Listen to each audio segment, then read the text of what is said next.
Hello, good evening to all my dear students. Welcome to you in my YouTube channel Lalit maths. आपसे मैंने अपनी previous video में discuss किया था कि मैं आगे एक टॉपिक लेकर आऊँगा जो अपने लिए ज़्यादा इम्पॉर्टेंट है from the point of view of NTSC exam and banking exam. Topic का नाम है सिलोगिक। इसको कई लोग सिलॉक्स के नाम से भी बोलते हैं, साइलोग के नाम से भी बोला जाता है। इस टॉपिक में करना क्या होता है, ये टॉपिक से हम ना एक्चुअली में फाइंड आउट करते हैं रिलेशन।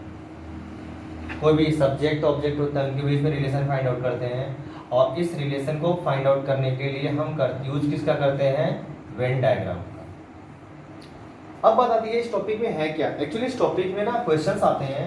क्वेश्चंस किस टाइप के होते हैं, एक छोटा सा एग्जांपल देके समझाऊंगा मैं आपको। सपोज करो लिखा हुआ है ऑल ए आर बी, सारे ए बी हैं, सारे ए बी हैं, तो यहाँ से मैं कुछ ना कुछ चीज़ें कंक्लूड करता हूँ। Conclusion, this is the part of statement. इसके बाद कंक्लूजन का पार्ट होता है जहाँ पे समझना होता है कि अगर सारे ए बी हैं तो क्या सारे बी भी ए हैं, क्या कुछ बी ए हैं। तो इन्हीं सब बातों के बारे में डिस्कस करते हैं।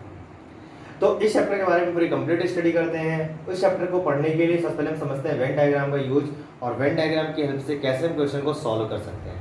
चलिए, वेन डायग्राम के यूज की सब बातें हैं। तो अब आपको थोड़ी सी बात बताएंगे। इस चैप्टर सिलॉक्स के लिए आपको 4 वर्ड्स के बारे में समझना होगा। इन 4 वर्ड्स के बारे में अगर आप समझ गए तो टॉपिक के बारे में कुछ हद तक आप समझ चुके होते हैं। वर्ड्स क्या क्या हैं, एक इस टॉपिक में एक वर्ड आता है ऑल, एक वर्ड आता है सम, एक वर्ड आता है नो, और एक वर्ड है that is the some no. Actually अगर ध्यान देखो तो ऑल और सम से पॉजिटिव फीलिंग्स आती है, क्योंकि ये जिस भी सेंटेंस में आते हैं वहाँ पे वो पॉजिटिव सेंटेंस की तरह बिहेव करता है।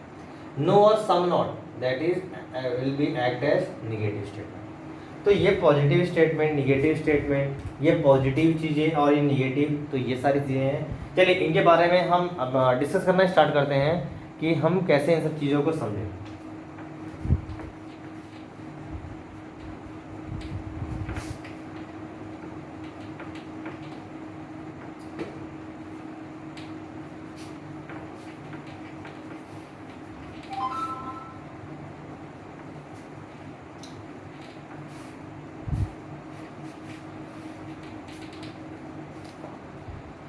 जो सबसे पहले बात आती है ऑल के बारे में। इस ऑल के बारे में समझे तो हम इनके कुछ डायग्राम्स बनाते हैं। समझना है इस ऑल के बारे में, एग्जांपल से हम डायग्राम बनाएंगे। सपोज करो लिखा हुआ है ऑल ए आर बी, तो हम इसके जितने भी पॉसिबल डायग्राम्स होंगे उन सारे डायग्राम्स की मैं बात कर रहा हूँ आपसे।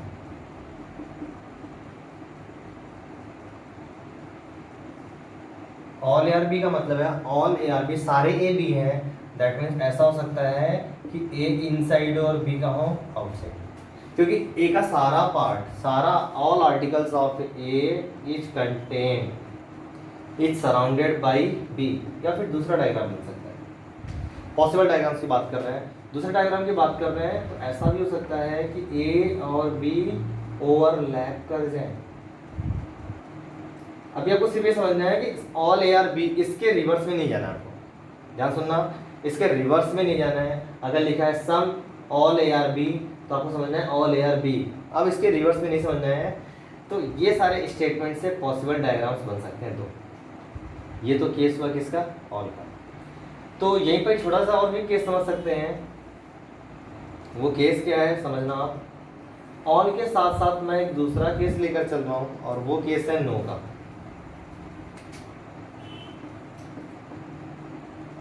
नो के केस में भी अगर स्टेटमेंट की बात है तो अगर सपोज में लिखा है नो ए इज बी, इसका मतलब ए का कोई भी पार्ट बी के पास नहीं है। दैट मीन ए और बी दोनों के डिफरेंट एलिमेंट हैं। ऐसे में जो पॉसिबल डायग्राम बनेगा वो यही बनता है। क्यों?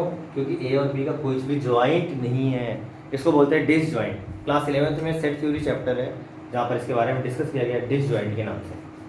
हम मोस्ट ऑफ द केसेस में, ऑल के केस में ये वाला डायग्राम बनाकर चलते हैं, और नो में एक ही डायग्राम है तो कोई दिक्कत नहीं है। तो I hope you have understood well about all and no.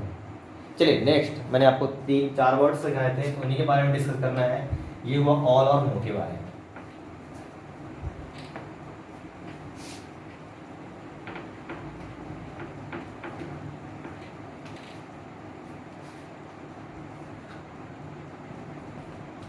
Next जो सबसे ज़्यादा कंफ्यूजिंग होता है दैट इज द सम। बात सम की है, सम के केस में समझना, आप सम को समझ गए तो आप समझ लो पूरा चैप्टर ही समझ गए।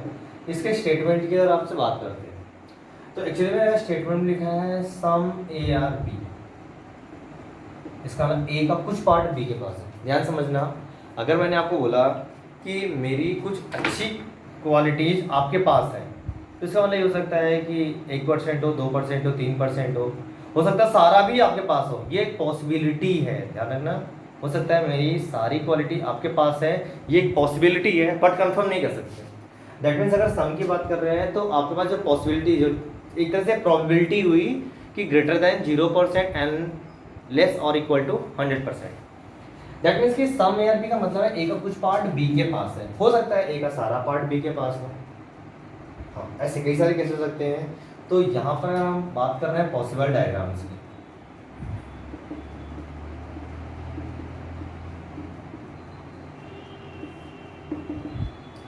ध्यान सुनते हैं ना, पॉसिबल डायग्राम्स की बात कर रहे हैं तो एक डायग्राम ये बनता है, क्यों? क्योंकि ये वाला पार्ट कैसा है, कॉमन पार्ट। चलिए और भी डायग्राम्स बनेंगे, समझते हैं ना। क्या ये वाला डायग्राम भी हो सकता है क्या? क्यों? देखिए ए का कुछ पार्ट तो बी के पास है जो ये कॉमन है, बाकी पार्ट में है नहीं है, वैसे क्या मतलब, हमें ए का कुछ पार्ट बी के साथ, ये हो गया कंबाइन। और भी डायग्राम बनेगा, थर्ड डायग्राम क्या बनता है समझते हैं ना। सपोज करो मैंने ये डायग्राम बनाया, अब समझना, मैंने आपको बोला ए का कुछ पार्ट बी के पास है, तो यहाँ पे भी ध्यान देखो ए का कुछ पार्ट बी के पास है, वो अलग बात है, ये एक पॉसिबिलिटी है कि ए का सारा पार्ट बी के पास है। यहाँ पे स्टूडेंट्स कंफ्यूज होते हैं, ध्यान रखना, these all are possible diagrams, not accurate diagrams. Possibility बन सकती है, पॉसिबिलिटी बन सकती है, ए का कुछ पार्ट बी के पास है, हो सकता है सारा पार्ट, एक पॉसिबिलिटी है। और एक और डायग्राम बनता है, अगर बात पॉसिबिलिटी की है तो डायग्राम ओवरलैप का भी बन सकता है। क्यों?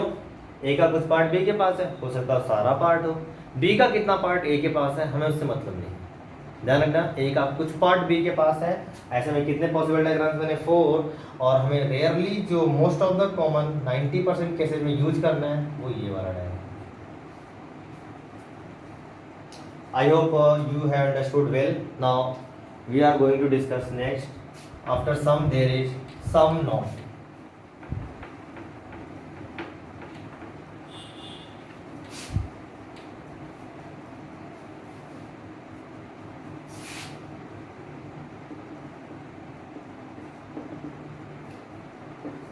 चलिए इसको भी स्टेटमेंट से ही समझते हैं, इस चीज़ों को भी।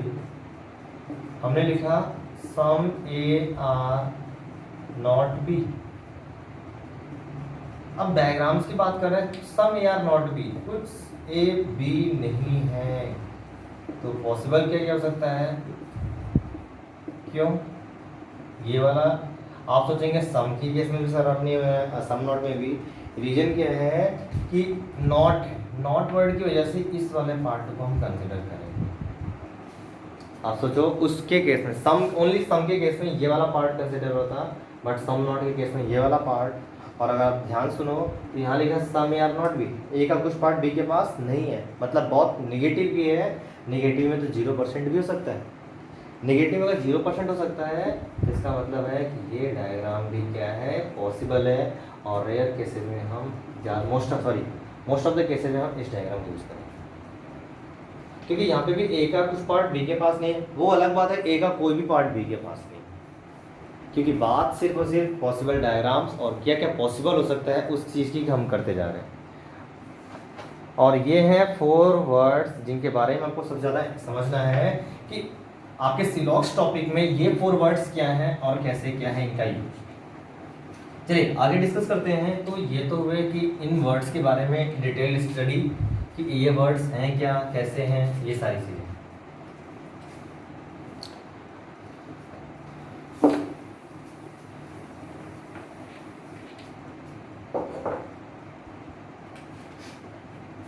तो ये सारी चीज़ें हुई जहाँ पे ऑल, सम नॉट और नो के बारे में मैंने आपको डिस्कस किया। अब क्या होता है कि सिलॉक्स के टॉपिक में क्वेश्चंस किस टाइप के आते हैं, कुछ जगह स्टेटमेंट दिया होता है, फिर उससे हम कुछ कंक्लूड करते हैं कंक्लूजन। मतलब कुछ स्टूडेंट्स के लिए लग रहा होगा ये क्या है statement conclusion.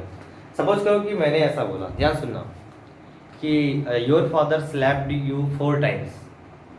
Your father slapped you how many times? 4 times.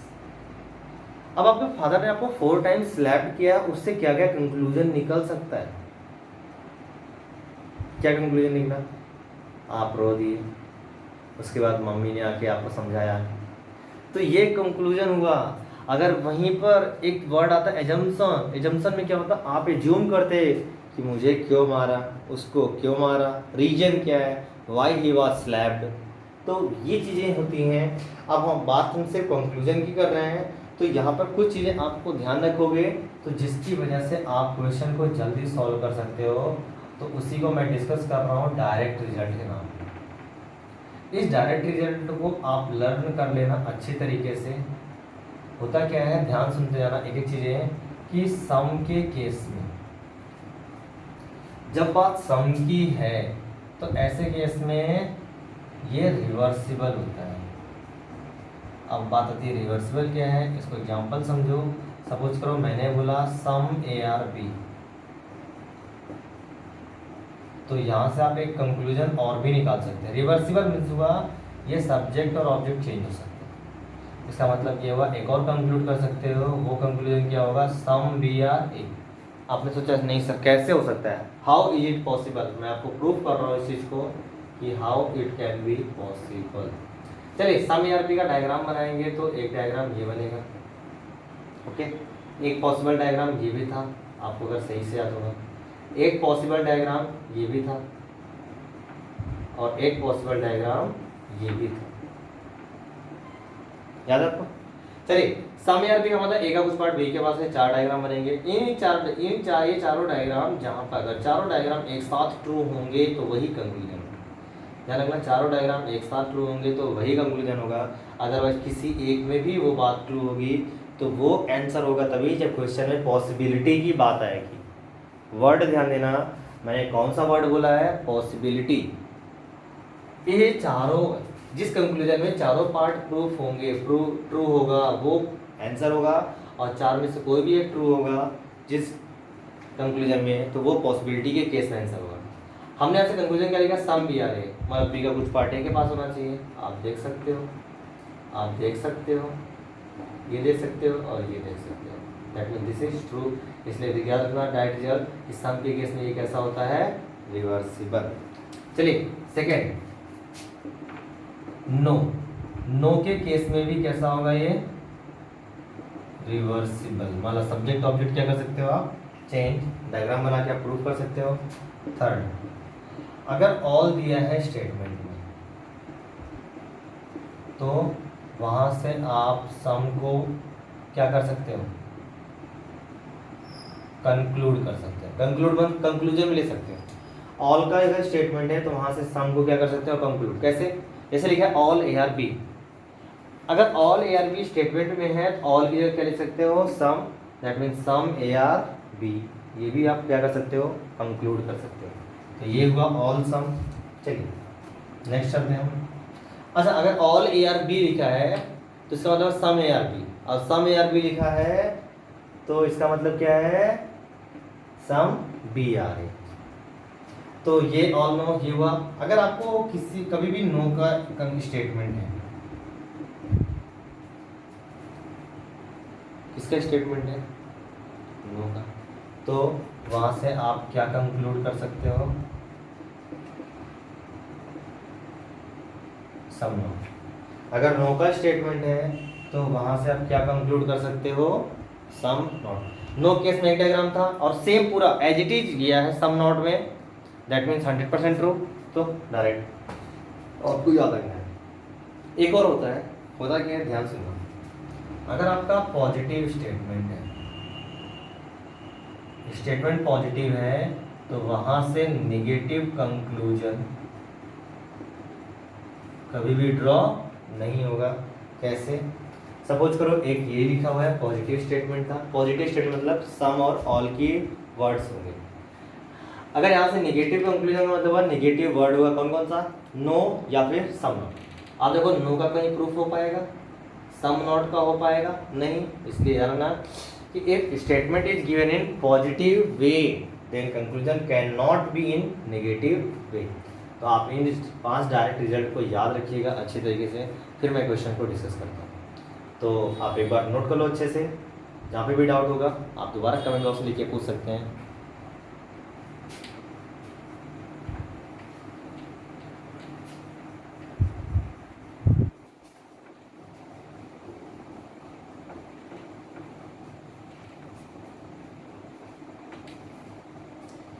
चलिए, ये तो हुआ थ्योरी पार्ट। कई लोगों को लग रहा होगा कि बोरिंग हो रही है क्लास। एक्चुअली क्या है ना, ये एक टॉपिक ऐसा है कि अगर आप बैंकिंग के एग्जाम की बात करेंगे तो वहाँ पे 6 to 7 क्वेश्चन, एनटीएससी की बात करेंगे तो स्टेज 1 में 5 to 6 क्वेश्चन मिनिमम, और स्टेज 2 की बात करेंगे तो वहाँ भी 3 to 4 क्वेश्चन मिनिमम आते ही आते हैं।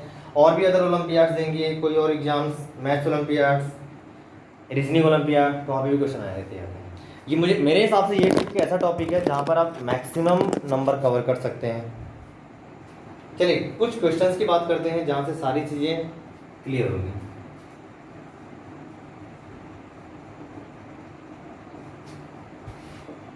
ना करता है क्वेश्चन में क्या होगा, स्टेटमेंट, और क्या होगा, कंक्लूजन। चलिए एक क्वेश्चन लेकर चलता हूँ, मैं आपके सामने एक क्वेश्चन लेकर आता हूँ।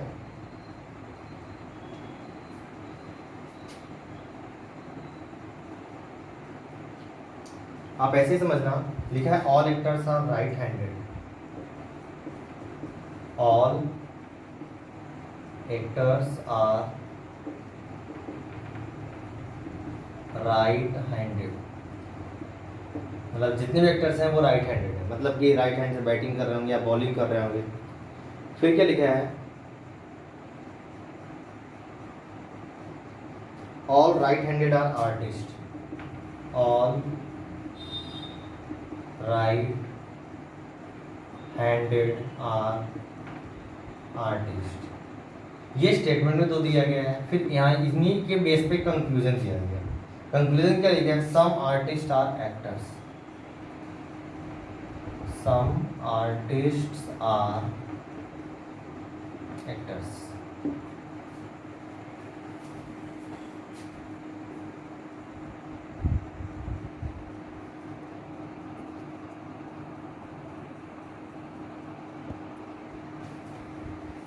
तो अब क्या करोगे आप, स्टेटमेंट के बेसिस पे अब क्या बनाओगे, diagram. All actors are right handed, मतलब एक्टर ये होगा और इसके बाद कौन होगा, राइट हैंडेड। फिर लिखा all right handed are artist, मतलब राइट हैंडेड का होगा अंदर और आर्टिस्ट का हो जाएगा बाहर। आई थिंक इतनी बात क्लियर हो गई होगी आपको।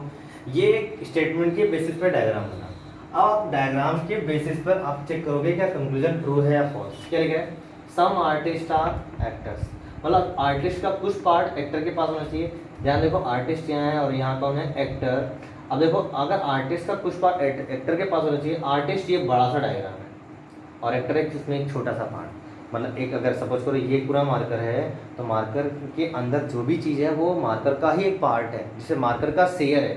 दैट मीन आर्टिस्ट के अंदर अगर एक्टर है, इसका आर्टिस्ट के पास एक्टर का क्या है, शेयर है। दैट मीन सम के केस में क्या है, ट्रू।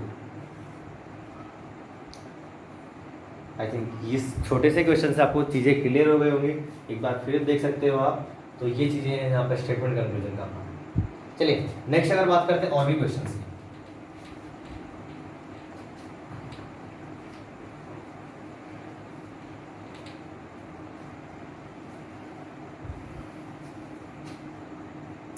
आप मन लगा के पढ़िए, हमारी तरफ से आपको ऑल द बेस्ट, हैप्पी विशेष। जितना भी आपको डाउट्स क्रिएट होगा आप समझ लो आप उतनी अच्छी तरीके से पढ़ाई कर रहे हैं, क्योंकि अगर डाउट ही क्रिएट नहीं होगा दैट मीन्स आप स्टडी नहीं कर रहे हो। जितने अच्छे तरीके से पढ़ते जाओगे डाउट क्लियर होते जाएगा, जहाँ भी डाउट ज़्यादा बनते हैं आप बताते जाइएगा। चलिए ये क्वेश्चन थोड़ा सा जिस पैटर्न का क्वेश्चन आता है उसकी बात करें। स्टेटमेंट में क्या लिखा है, ध्यान से पढ़ना। All cats are fans.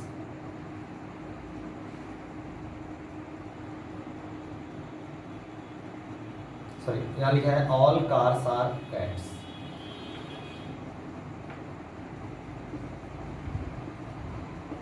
All cars are cats. Second लिखा है ऑल फैंस आर कैट्स। इसके बेसिस पे कंक्लूजन दिया गया। कंक्लूजन क्या है? All cars are fans.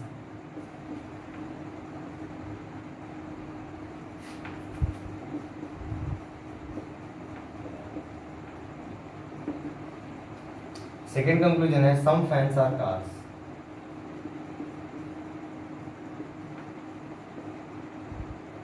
आपका जो क्वेश्चन है ना, एक्चुअली क्वेश्चन में कुछ ऑप्शंस हैं। कैसे ऑप्शंस हैं मैं भी आपको डिस्कस कराऊंगा। अब क्या स्टेटमेंट के बेसिस पे डायग्राम बनाओ। क्या लिखा है? ऑल कार्स आर कैट्स, मतलब कार आपकी अंदर होगी और कैट कहाँ हो गया? बाहर। फिर क्या लिखा है? ऑल फैंस आर कैट्स, मतलब कैट अंदर नहीं जाएगा, अंदर कौन होगा? फैन। और किसके अंदर होगा? कैट के। मतलब यहाँ पे कई सारे डायग्राम्स बन सकते हैं। कैसे डायग्राम? सपोज करो कैट के अंदर फैन आना है तो हो सकता है फैन यहाँ पर हो। अच्छा, ये भी तो पॉसिबिलिटी है।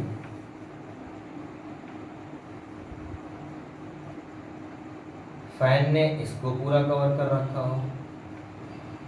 तो इस तरीके डिफरेंट पॉसिबिलिटीज बनते हैं। बट अगर ध्यान से देखो ऐसी तरीके के क्वेश्चंस, एक और डायग्राम बन सकता है। क्या? ये कार हुआ, ये कैट हुआ, हो सकता हो फैन ऐसे हो। तो जितने पॉसिबल डायग्राम बनेंगे सारे डायग्राम बना के फिर आप कंक्लूजन को चेक करोगे। मेरे हिसाब से ऐसे क्वेश्चन जब भी आएंगे तो आप इस तरीके से डायग्राम बनाएंगे, ये वाला तो ज़्यादा बेटर होगा। इस डायग्राम में देखो, इसका मतलब है कि कार का भी पूरा पार्ट ले रहा है, कुछ पार्ट कैट के भी हो सकता है बाहर भी हो। तो यहाँ पर ऐसे आप एरो कुछ बना सकते हैं। समझने के लिए पहले देखिए ऑल कार्स आर फैन, मतलब कार जो है फैन के अंदर आनी चाहिए। कार जो है, क्योंकि सारी कार क्या है? फैन है ना, तो कार फैन के अंदर आनी चाहिए। कार जो है फैन के अंदर है बट यहाँ के यहाँ है बाहर। दैट मीन्स ये क्या हो गया? दोनों। क्योंकि ट्रू तभी होगा जब वो सारे पॉसिबल डायग्राम में क्या होगा? ट्रू होगा। सेकंड क्या है? सम फैंस आर कार, मतलब कार और फैन की कुछ ना कुछ रिलेशन होना चाहिए। चलिए कार फैन में रिलेशन है, यहाँ पे भी है, बट यहाँ कार और फैन क्या है? अलग अलग पार्ट है। दैट मीन्स ये फॉल्स। अब क्वेश्चन कैसा आता है? ऑप्शन आता है option A conclusion 1 is true, option B conclusion 2 is true, option C conclusion 1 and 2 both true, option D none true. None true का मतलब दोनों में से कोई ट्रू नहीं है। पहला ट्रू है नहीं, सेकंड ट्रू है नहीं, दोनों ट्रू है नहीं, मतलब नन ट्रू। मतलब इसका आंसर क्या होना चाहिए? डी। तो इस तरीके के स्टेटमेंट कंक्लूजन के क्वेश्चंस हुए। चलिए कुछ और भी क्वेश्चंस की बात करते हैं।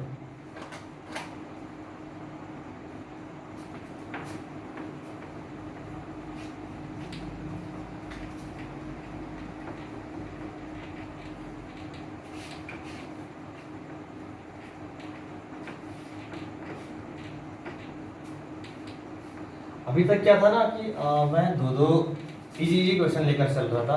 अब मैं 3 या 4 अच्छे क्वेश्चंस करा रहा हूँ। उन अच्छे क्वेश्चन से होगा क्या कि आपके और भी जो भी डाउट्स हैं वो सारे डाउट्स क्लियर हो जाएंगे। वीडियो जहाँ पे भी समझ में नहीं आए तो प्लीज़ पॉज करके बैक में जाइए। जहाँ से समझ में नहीं आया दोबारा रिकॉल कीजिए। अगर कुछ भी समझ में नहीं आया तो आप दोबारा वीडियो को वॉच कीजिए। कहीं ना कहीं आप कुछ ना कुछ मिस्टेक कर रहे हैं। कुछ मेन पॉइंट्स थे, कई सारे पॉसिबल डायग्राम्स थे। कई सारे पॉसिबल डायग्राम्स में कंक्लूजन ट्रू तभी होगा जब वो सारे डायग्राम में ट्रू होगा। किसी एक में ट्रू तब होगा जब वो पॉसिबिलिटी की बात आएगी। उसकी बातें मैं अभी आपसे डिस्कस कर लूँगा। ऐसा आपको मिलेगा कब?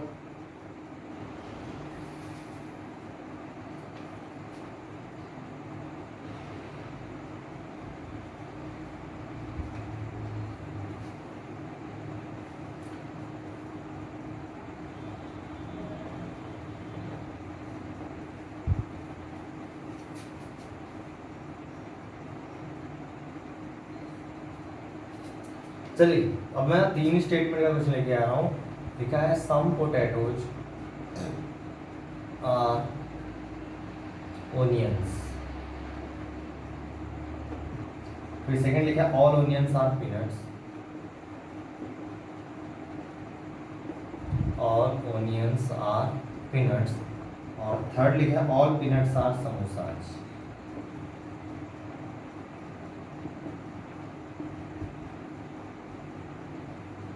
इसके बेसिस पे अगर मैं अभी पहले डायग्राम बनाता हूँ, बाद में कंक्लूजन चेक करें। सम पोटैटोज आर ओनियंस, मतलब that mean this is potato, this is onion. We लिखा ऑल ओनियंस आर पीनट्स। अगर ऑल ओनियंस पीनट्स है, हो सकता है कि कुछ part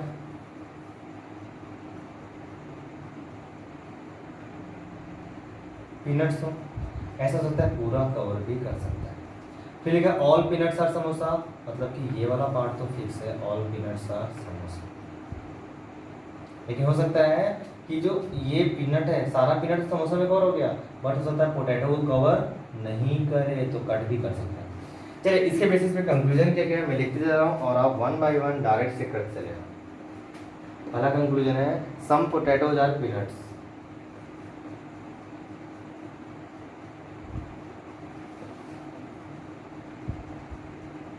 some potatoes are peanuts, मतलब कुछ पोटैटोज जो हैं पीनट्स हैं। आप अगर ध्यान देखो, सम पोटैटोज आर पीनट्स, जब इनके बीच में सम का रिलेशन है और ये तो कंफर्म न्यूज कंबाइन हो ही रहा है, दैट मींस पहला आपका क्या होगा कंक्लूजन, ट्रू। सेकंड लिखा हुआ है some peanuts are potatoes, some peanuts are potatoes. अच्छा, एक छोटी सी बात, पीनट और पोटैटो में जब सम है तो ये सब्जेक्ट और ऑब्जेक्ट क्या कर सकते हैं आपस में, चेंज। ध्यान देखो, पीनट पोटैटो, दैट मीन्स अब आपको सोचना नहीं है, डायरेक्ट ही। क्यों डायरेक्ट रिजल्ट नहीं बोला था मैंने कि सम के केस में कैसे होते हैं, रिवर्सिबल। चलिए, थर्ड आपके पास लिखा हुआ है all onions are samosas, all onions are samosa,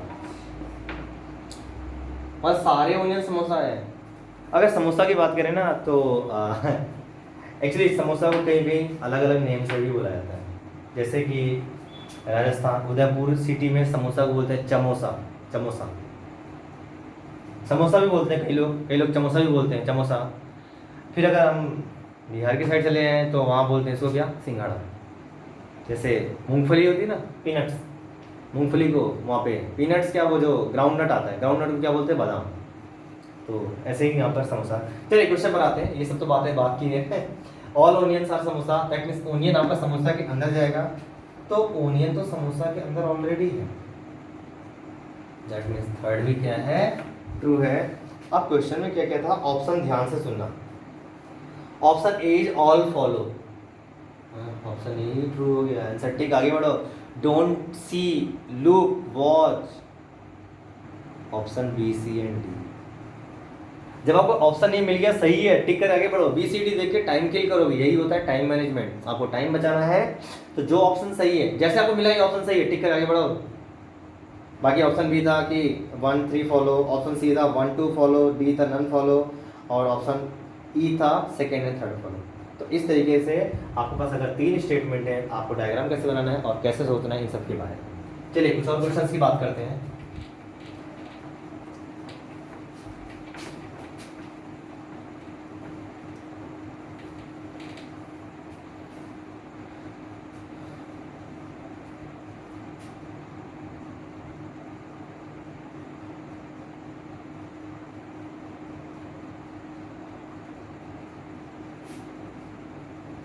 question के स्टेटमेंट में लिखा हुआ है सम फ्रूट्स आर मैंगोज,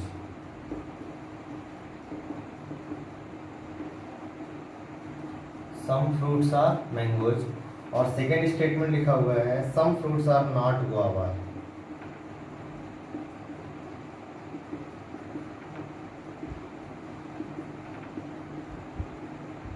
एक बार आप डायग्राम बनाओ, जैसा भी आपको समझ में आए।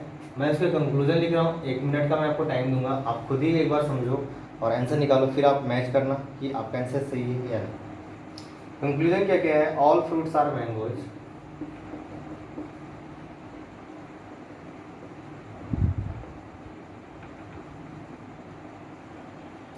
और सेकेंड कंक्लूजन है some fruits are not guava. Sorry, all fruits are mangoes, second all mangoes are fruits.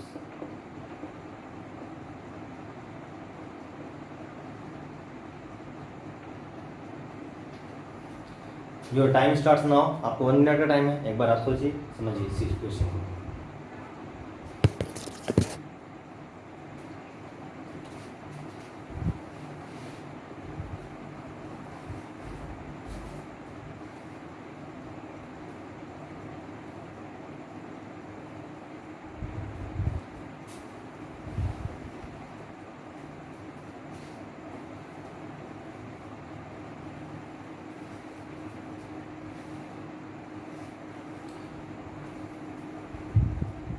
ध्यान समझते रहिएगा, क्या स्टेटमेंट है, क्या क्या डायग्राम बनेगा, कौन कौन सा पॉसिबल डायग्राम होगा। कंक्लूजन ट्रू तभी होगा जब वो सारे पॉसिबल डायग्राम में ट्रू होगा, क्योंकि मैंने कहीं पे भी पॉसिबल वर्ड यूज नहीं किया है। सारे पॉसिबल डायग्राम बनाइए, अगर सारे डायग्राम में स्टेटमेंट जो भी सही हो